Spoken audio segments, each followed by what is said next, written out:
এরা হচ্ছে আমার দুই ছেলে, বড় ছেলে ছোট ছেলে। আনোয়ারুল ইসলাম হেলাল হচ্ছে ওদের বড় ভাই, জ্যাঠাতো ভাই আর কি। ওর সাথে আমাদের কিন্তু অ্যাকচুয়ালি মানে কোনো ইয়ে নেই, ভেজালে নাই। আবার ওরা নিজেরাই গায়ে পড়ে ভেজালটা করতেছে আমাদের দুই ছেলের সাথে বা আমার ফুল ফ্যামিলির সাথে।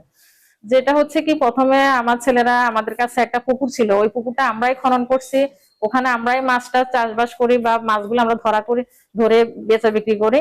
ওই পুকুরটা আমার ছেলেরা মানে তদারকি করতেছে, করার মাঝে হট করে হেলাল একদিন মানে ওই পুকুরটা মানে মাছ ধরার জন্য যাচ্ছে, মাছ ধরতে গেছে। আর আমার ছেলেরা বাধা দিচ্ছে, ওখানে পাম্প মেশিন লাগানোর পর আমার ছেলেরা বাধা দেওয়ার পরে ও অনেকগুলা মনে করেন হেলালে সন্ত্রাস নিয়ে আসে আমার ছেলেদেরকে ওখানে মাঠে মানে মারামারি করছে। মারার পরে সেখানে শেষ। পরবর্তীতে আবার কিছুক্ষণ পরে হেলাল কতগুলো সন্ত্রাস এনে একটা গাড়ি নিয়ে আসছে, অ্যাম্বুলেন্স নিয়ে আসে, আমার ছেলেদেরকে মারপিট করে ধরে নিয়ে গেছে। এলাকার অনেকগুলো লোক তাকিয়েছিল ভয়ে, কেউ কখনো মানে সন্ত্রাস হেলালের মুখের দিকে তাকিয়ে কেউ কখনো প্রতিবাদ করে না, কারণ ওরাও চায় না যে ওদের নিজের জীবনের নিরাপত্তা আছে। কেউ তো চায় না যে আমার জীবনের নিরাপত্তার জন্য ওদের জীবন চলে যাক। যার কারণে মনে করেন যে প্রকাশ্যে দিনে দুপুরে আমার ছেলেদের দুজনকে নিয়ে গেছে ওখান থেকে অ্যাম্বুলেন্স ধরায়। পরবর্তীতে ওরা নিয়ে গেছে মেরে ফেলার জন্য, ছেলেদেরকে গাড়িতে নিয়ে বলতেছে যে তোর বাবা বলছে তোদেরকে মেরে ফেলার জন্য, হেলালের কথা বলতেছে আর কি সন্ত্রাসরা।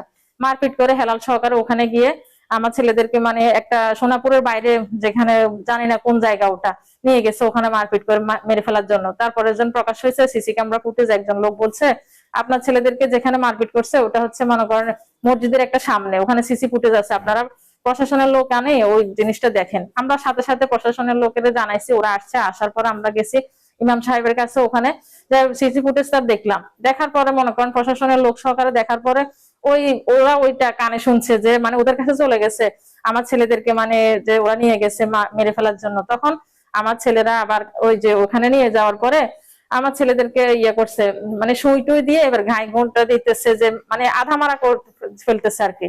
যা মানে কি বলবো, আমি একজন মা, আমি তখন আমার ছেলেরা রোজা, রমজানের দিন 6 রোজা সম্ভবত, কিন্তু ছেলেদের গায়ে এভাবে মানে আঘাত যে করছি, মনে যে আমার মা, আমি একজন যে মা, সে জানে তার যন্ত্রণা, যে সন্তান হারার ব্যথা কতটুকু। আমার দুই ছেলেকে ওইভাবে নিয়ে গেছে, নিয়ে যাওয়ার পরে ওখানে বলতেছে পানি দিচ্ছে, ট্যাবলেট দিচ্ছে, ওরা ট্যাবলেট খাওয়ার জন্য। ছেলেদেরকে মানে নেশাগ্রস্ত করে রাস্তায় ফেলে দিবে না কি করবে, যে মানে প্রকাশ হয়ে গেছে, সিসি ফুটেজ আউট হয়ে গেছে। তখন আমার ছেলেদেরকে ওখান থেকে প্রশাসনের লোক গিয়ে উদ্ধার করে আর কি, ওখান থেকে আনে। মানে ওরা বাঁচার মতো বাঁচতে দিবে না, আমার ছেলেদেরকে ইয়েতে দিয়ে দিচ্ছে, প্রশাসনের লোকের কাছে দিয়ে দিচ্ছে, পুলিশের কাছে, যে ইয়াবা ট্যাবলেট বিক্রি করে, চুল কেটে দিচ্ছে। মানে একটা দেখাইছে আর কি যে আমার ছেলেরা মানে এসবের সঙ্গে জড়িত। ট্যাবলেট দিয়ে বিক্রি মানে করতে গিয়ে ওখানে মানে ধরা খাইছে। যাক, আল্লাহ উদ্ধার করার মালিক একজন, আল্লাহ উদ্ধার করছে প্রশাসনের লোকের মাধ্যমে। পরে এখন আমার ওরা প্রশাসনের লোক উদ্ধার করে আমাদের কাছে আমাদের সন্তানদেরকে ফিরিয়ে দিছে। কিন্তু যেটা হয়েছে এখন পরবর্তীতে ওরা বারবার আমাদেরকে মানে আক্রমণ করতেছে বা আমাদের সন্তানদের নামে বিনা দোষে ইয়ে করতেছে, আমাদের মামলা মোকদ্দমা দিতেছে, আজকে একটা কালকে একটা, এইভাবে হয়রানি করতেছে। আমাদের আর্থিক মানে দুর্বলতার কারণে আমরা কিছুই করতে পারতেছি না, যার কারণে মানে আমরা কারো কাছ থেকে কোনো সহযোগিতা পাচ্ছি না। কিন্তু প্রশাসনের লোক যথেষ্ট আমাদেরকে সাহায্য সহযোগিতা করছে, এটা আমরা মিথ্যা বলতে পারবো না। আমরা চাইতেছি যে আরো মানে একজন মানে বড় সন্ত্রাসী কিভাবে এভাবে প্রকাশ্যে চলতে পারে, এত সহজে কিভাবে ছেড়ে দেয় এই প্রকাশ্যে, মানে এইভাবে দিনে দুপুরে চলতেছে। আমরা নিজেরা চলতে গেলে আমরা মানে নিজেদের কোনো জীবন নিরাপত্তা নেই, আমরা চলতে গেলে আমরা মানে একটু হলো দ্বিধাবোধ করতেছি যে কখন না আমাদের গায়ে অ্যাটাক করে, কখন না আমাদের সন্তানদের উপর অ্যাটাক করে। আমরা মানে মানে নিজেদেরকে কিভাবে মানে বলতে পারতেছি না যে নিজেদেরকে কিভাবে আমরা মানে সংযত রাখবো। নিজেদের জীবনের নিরাপত্তা নাই। আমরা সবার কাছে, প্রশাসনের কাছে, সমাজের কাছে আমরা চাইতেছি যে আমাদের জীবনের নিরাপত্তা, আমাদের সন্তানদের ভবিষ্যৎ। ওরা আমাদের সন্তানদেরকে বাঁচার মতো বাঁচতে দিতেছে না, আমাদেরকে চলার মতো চলতে দিতেছে না। আমরা সবার কাছে চাইতেছি যে আমরা যেন জীবনের নিরাপত্তা নিয়ে সুন্দরভাবে মানে বাঁচতে চাই। আমাদেরকে দুপুরে উঠে নিয়ে গেছিল হেলালের সন্ত্রাসী গ্রুপের লোকজনেরা, অ্যাম্বুলেন্স নিয়ে আসছিল, আসে ওইখান থেকে উঠে নিয়ে গেছে। আমরা দুই ভাই ছিলাম, আমরা দুই ভাই তখন রোজা মুখে ছিলাম। তো ওইখান থেকে মানে অ্যাম্বুলেন্স উঠে টুটাইতে মারতে মারতে নিয়েছে, বাট ওইখানে ওই যে সিসিটিভি ক্যামেরার সামনে উঠে নিয়ে গেছিল।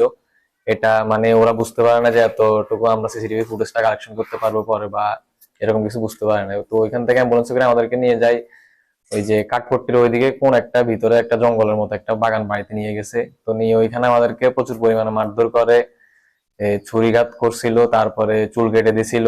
এরপর শেষে যখন শুনছে যে মানে প্রশাসন জেনে গেছে এখানে সিসিটিভি ফুটেজ কালেকশন করে ফেলছে, তো এটার জন্য ওরা বাঁচার জন্য কি করছে, আমাদেরকে ইয়াবা ট্যাবলেট দিয়ে ফাঁসানোর চেষ্টা করছে। তো ইয়াবা ট্যাবলেট আমাদের দুই ভাইকে 10টা করে 20টা ইয়াবা ট্যাবলেট দিছে।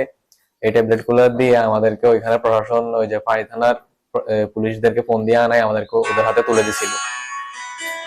তো ওইখান থেকে এবার পুলিশ আমাদেরকে এখান থেকে নিয়ে যায়। এরপরে আমার আব্বু যখন ওই 999-এ কল দিয়ে পুলিশদের শরণাপন্ন হয়েছে, তো ওই পুলিশরা আসি সিসিটিভি ফুটেজটা কালেকশন করছে। কালেকশন করার পর আমাদেরকে ফাঁড়ি থানা থেকে উদ্ধার করে আনছিল যে আমরা নির্দোষ, আমরা এসব ইয়াবা ব্যবসার সাথে এগুলোর সাথে কোনো জড়িত নাই। আমাদেরকে আমাদের এলাকা থেকেই অপহরণ করে অ্যাম্বুলেন্স ব্যবহার করে নিয়ে আসছিল। আমাদেরকে দিন দুপুরে উঠে নিয়ে যাওয়ার পর ওইখানে জঙ্গল একটার মধ্যে রাখছে। রাখার পর নির্যাতন করছে, এমনকি সুই দিয়ে গায়ে দিছে, পায়ে পায়ে সুই দিয়ে গায়ে দিছে, চুল কেটে দিছে এবং ছুরি দিয়ে বিভিন্ন ভাবে আঘাত করছে। আঘাত করার পর যখন জানে তারা আমাদের ওই প্রমাণ আছে সিসিটিভি ফুটেজ, তখন সিসিটিভি ফুটেজের কথা জানতে পেরে তারা আমাদেরকে 2 পকেটে 20 পিস ইয়াবা দিয়ে পুলিশের কাছে উঠে দেয়। বলে যে আমরা নাকি এগুলা বিক্রি করতে যাই, ধরা গেছি। ধরা খাওয়ার পর আমাদেরকে এভাবে মেরে তারা উঠে দিয়েছে। এখন আমরা প্রশাসনের কাছে এই সুষ্ঠু বিচার চাই যে আমাদের জীবন নিরাপত্তা আছে। আমরা প্রশাসনের কাছে এই বিষয় নিয়ে বিচার চাচ্ছি আর কি।